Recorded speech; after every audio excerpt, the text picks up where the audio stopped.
Jalen, you're one of the best at applying ball pressure up the court. Just how important is that in today's NBA?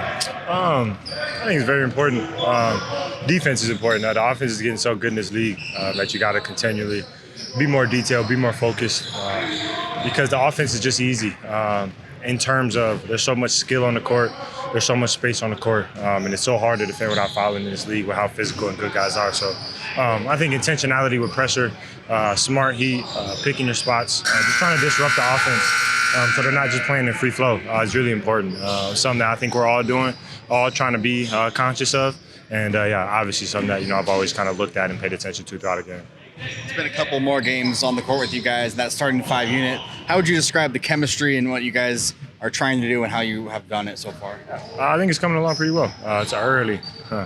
It's so easy to look at these things and call them big glaring problems, and then you forget that, there's 70-plus games left. You go on a win streak and, how heavy the three losses feel, they're almost forgotten, as you're winning 5, 6, 7 in a row. So really just trying to stay even keeled. And I think we're doing a really good job of that. We're coming in every day in practice and using that time intentionally to have conversations, to have discourse about what we're seeing, what we're feeling, what we want to do. And I think that is starting to show.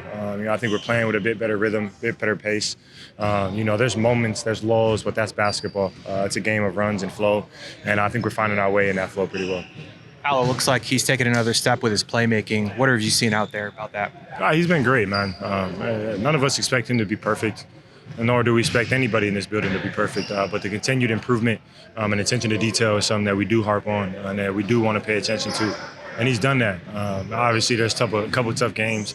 We've all had them, a couple of tough decisions, which in the spur of the moment, happens. Like I said, none of us are perfect. But I think he's bounced back from it really well, not only right after the fact, but coming the next day and continuing to use his voice, continue to be the same human being that Paolo is each and every day. It's crucial to us, and I've loved how he's approached it. I love how he's approached the year so far, and I don't worry about Pete. He'll be fine. Similarly, what have you seen from Tyus early on, coming off the bench when you are playing starting and whatnot? He's been great. He's used his voice every day. He's been a great vet. Continue to teach us, continue to keep us locked in and engaged, not only on the court, but off the court, in the weight room, in film, teaching us how to use our voice and communicate, in a productive way, teaching us what to look for and things like that. That's always who Stones has been. So, not only to have a great player, great leader, who's finding his way in the rhythm also, all this to be said, the year is so early, and you're going to continue to find your rhythm, continue to get comfortable in the offense and find his shot, find his buckets. But he's been great so far. Great human to have in here. I know it's been a little over a week since you last played the Hawks, but what were the takeaways from that game, and what are the keys for tomorrow? We got to have a big sense of urgency. Obviously, TV game, a bit more easy, to kind of get up for that. A team that just beat us last week at home, one that we really wanted. So, there's a lot of free motivation coming into tomorrow night, which I think that we'll use correctly. I think we'll harness that energy in the right way. But really just coming out, man, playing defense, playing a full 48, not getting stagnant, or lethargic, just staying intentional about what we're doing and committed to our process.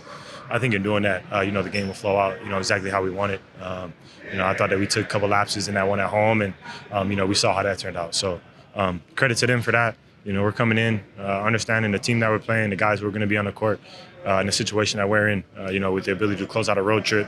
After we took some tough ones in the beginning, to close it out, on 3 straight wins, going back home, it'll be huge, just from momentum, feel, vibes, all that. So really just being intentional, having a sense of urgency tomorrow night and having fun on TV. I know the Hawks game was a little over a week ago, but what were the takeaways from that game, and what are you trying to really focus on tomorrow?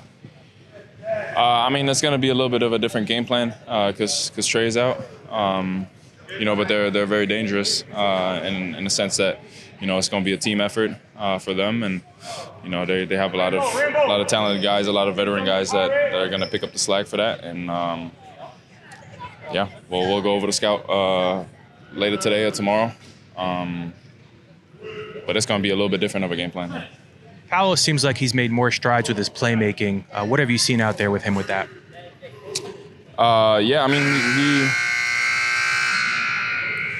He seems like he's a little bit more figuring out his groove and getting the rhythm and, obviously making shots and making the right plays out there. So, When you guys are on a fast break, what determines whether taking a three-pointer in those situations is a good shot for you guys? Obviously, you want to get to the basket as much as possible, but are there times where taking the three in transition is actually the better shot? Yeah, I mean, depends on momentum, obviously. A little bit of game situation, and then who's open, and what the right shot is. I mean, in the sense of who we got on the floor and who's sprinting to the line, who's running to the rim. But we welcome every open shot. And finally, how do you feel, and how would you assess your performances so far? I feel pretty good. Still early in the season, so still early in the season, so hoping to keep that going. And so far, I've been feeling pretty well, feeling comfortable being out there, defensively and offensively. So just continuing to make strides and trusting myself out there.